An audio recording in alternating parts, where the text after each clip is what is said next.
kabangis, ako'y dadalay na pabili nga ako ng mga seafood na aray. Tayo magluluto tayo ng mixed seafoods. Ayan, bumili na rin tayo ng coconut milk mga kabangis. Sweet spice ang gagawin natin mga kabangis. Yan yung mga lulutuin natin. At nagayat-gayat na tayo ng bawang at saka sibuyas. At ito yung ating siling gagamitin, siling berde na galing pa sa bukid. Ay ito nga mga kabangis. So papainitin natin ng mantika mga kabangis. Pag alam nyo ng mainit na mga kabangis, lagyan natin ng oil. Yan mga kabangis, pwede yung mga pinagmantikaan na kahit na at dahil wag lang masyadong gamit na gamit. At eto mga kabangis, pag mainit na yung mantika, eto na mga kabangis, fast forward tayo at mainit na tayo umuusok, ay lagay nyo na yung bawang. Ay kita nyo naman, igigisa nyo yan mga kabangis. Ay lagay nyo na maraming bawang at para sumarap naman mga kabangis, para yung mga aswang na kapitbahay nyo ay mawala. At ito nga sibuyas, ay para pag lumabas ang aroma, ay suskupaw, maglalaway ang inyong kapitbahay. Sabihin sa inyo, ay susko, masarap po ang inyong lulutuin. At eto mga kabangis, lutuin nyo na rin sili. Abay gupit-gupitin nyo mga kabangis, dahil nga pala yung pinapakitang ginupit-gupit na yung mga kabangis. Ito binili ko yan sa Shopee, ay bili na rin kayo, napakatalas yan mga kabangis. Yan ginupit-gupit ko nga pala yung mga siling berde yan.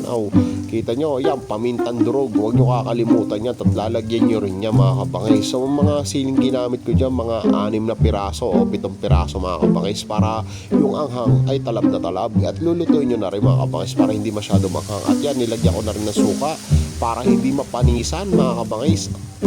Pag nilagyan nyo ng suka at kinain nila ay medyo maasim, sasabihin aba ay unahan nyo na yung pagpanaysa. Yan, lalagyan natin ng asin mga kabangis, dahil para medyo may lasa-lasa, malat-alat, para pag kinain abay suskupaw at mekos-mekos niya mga kabangis. Tingnan nyo, mekos-mekosin nyo ng konti. Ayan, eto ilalagay na natin ng oyster sauce mga kabangis. Yan ang nagpapasarap dyan mga kabangis. Yan ang magpapalasa dyan. Huwag na yung mga yung mga toyo-toyo, huwag na yung mga kabangis. Ayan ang ilagay nyo, yung oyster sauce na galing sa dali. Ay dali, baka naman ikaw yung madadali ka. At eto na yung sabaw ng buko mga kabangis. Sabaw pala ng nyug yan, ay sus ko, huwag pala ng buko. Yan, sabaw ng nyug ha.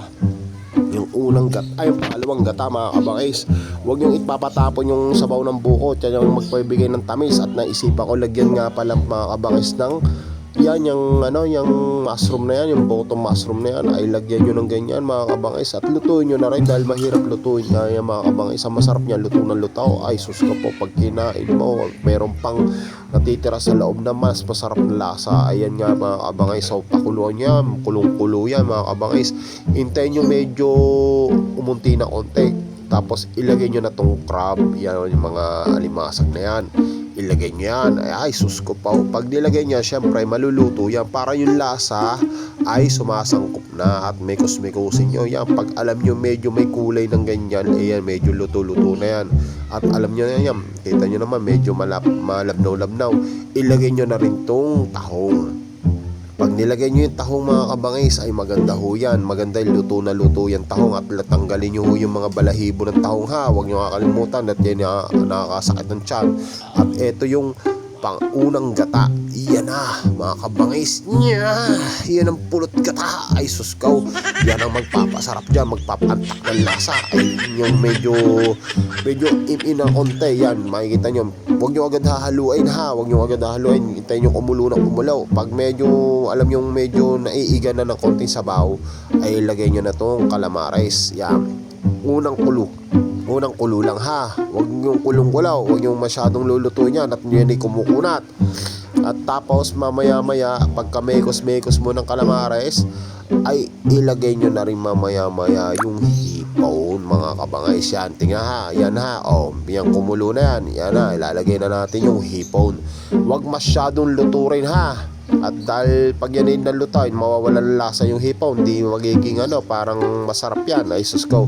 At pamaya-maya, eto na, at nakalimutan ko nga pala lagyan ng gulay mga kabangis. Yan, ginisa lang natin yan sa mixed seafoods with coconut milk. Yan, luto na.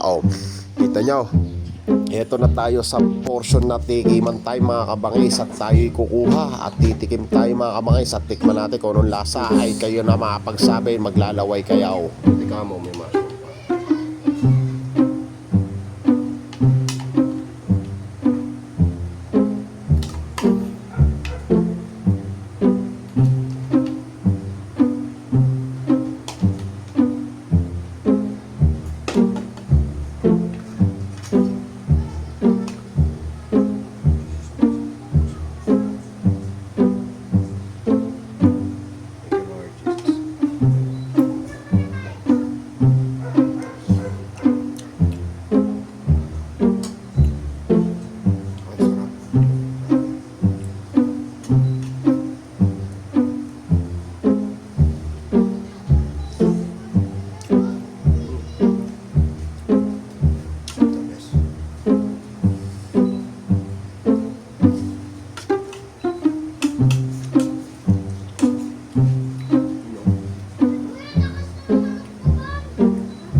mixed seafood ng gata.